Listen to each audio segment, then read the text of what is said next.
Hello, Flatspell Tail viewers, readers, anybody out there who's interested in micromanagers versus collaborators. I'm just going to have a brief sort of discussion on my experience and maybe some characteristics, motivations, and a couple things about what makes a micromanager and what would the difference be from micromanaging, what it feels like to be managed that way, versus collaborators or strength based managing. Well, micromanagers tend to be more skeptical, more exploring problems and amplifying those, versus collaborators, which look for strengths. This is based on a study by Clifton Strengths Program, which is used in managing for companies, different approaches. It's a program used in a lot of different areas, counseling, private companies, public companies, etc. So that's the first characteristic and difference is your manager first looking at issues to fix and focus on those, or are they first noticing your strengths, identifying them, talking about them, collaborating with you on first appreciation and then ways to solve problems, maybe areas that you're weaker in. Since COVID has hit, there has been a tendency or the option to work at home. And so I know that some people feel isolated. There's less face-to-face time for employees and employers or manager and employee. So sometimes that's an issue. Working at home, telecommuting versus meeting face to face. I think we forget sometimes that we're creating islands amongst ourselves and maybe not meeting enough face to face because there's a lot that goes into face to face meetings. So ask the question, is your manager going to do mostly telecommuting? Are they going to do face to face or a combination of both? Because building trust, part of building trust in a long-term alliance is the nonverbal communication, not just verbal over a digital platform, but also nonverbal communication. That's another point to think about.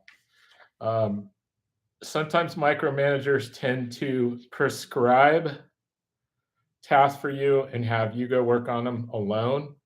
More authoritarian, I am prescribing this to you, sort of like a doctor, the old medical model, kind of, I'm just going to prescribe this to you, do what I say, versus collaborators that go, well, what do we have here? They use pronouns like we, like joining, looking at what you're doing good, looking at what you could do better.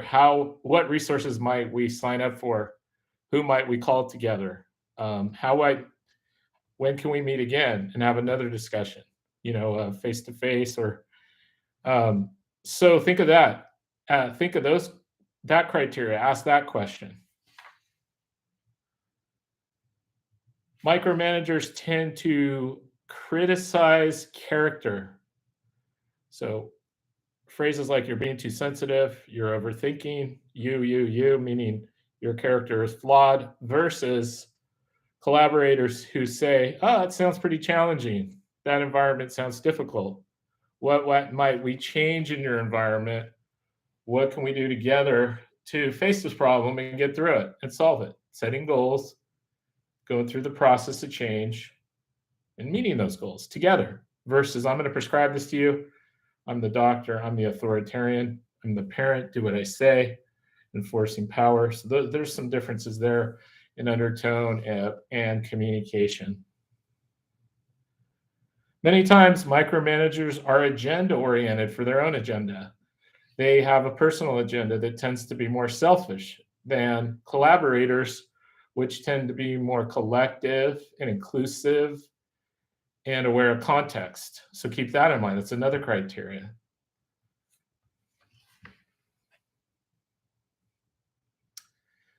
Collaborators tend to look at the long-term relationship and how to build credibility. They build credibility by sharing a little bit about their lives. It doesn't have to be your most deepest personal things about your relationships, your family, but just they share a little bit about their lives and they build credibility. Whereas micromanagers may not share anything because they're afraid of getting too close to you and being vulnerable and liking you, and they would rather have the control or the authority over you. Very different from a collaborator, which is more interested in your life and you in the long-term relationship, building credibility. So we've discussed 4 or 5 different criteria to think about.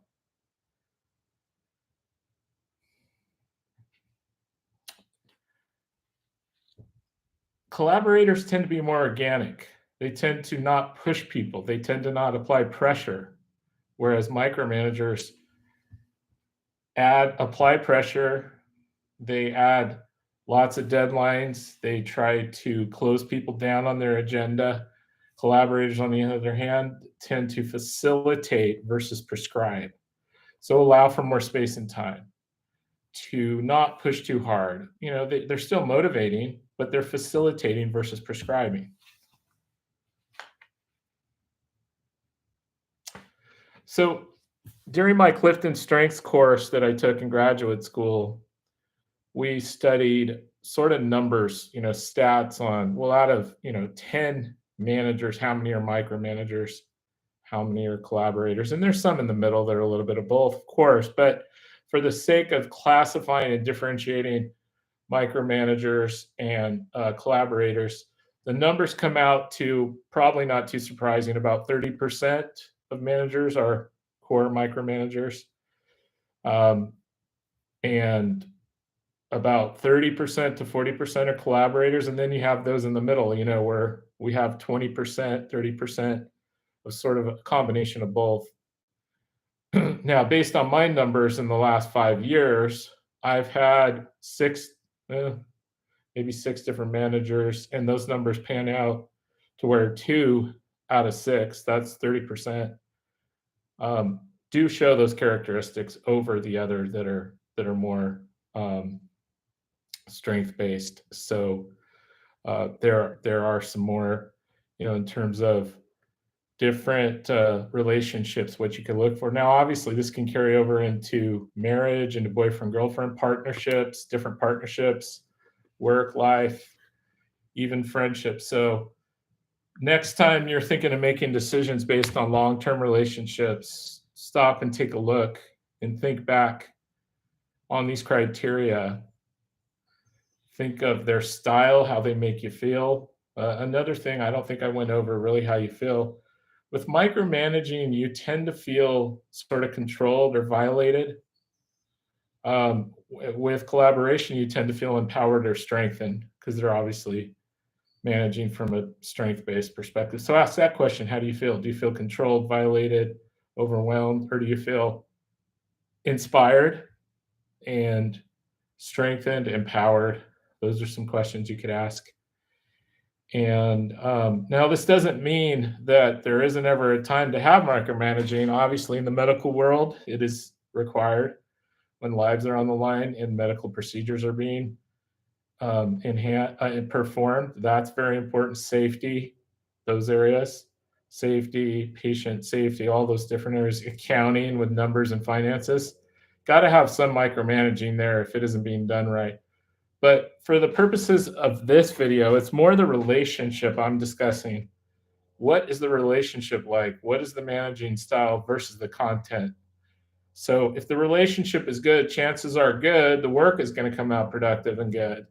So think more based on, relationship-based styles. Will this manager be a micromanager, which is fear-based, or will they be a strength-based collaborator? Thanks for listening in today. I hope it gave you some insight.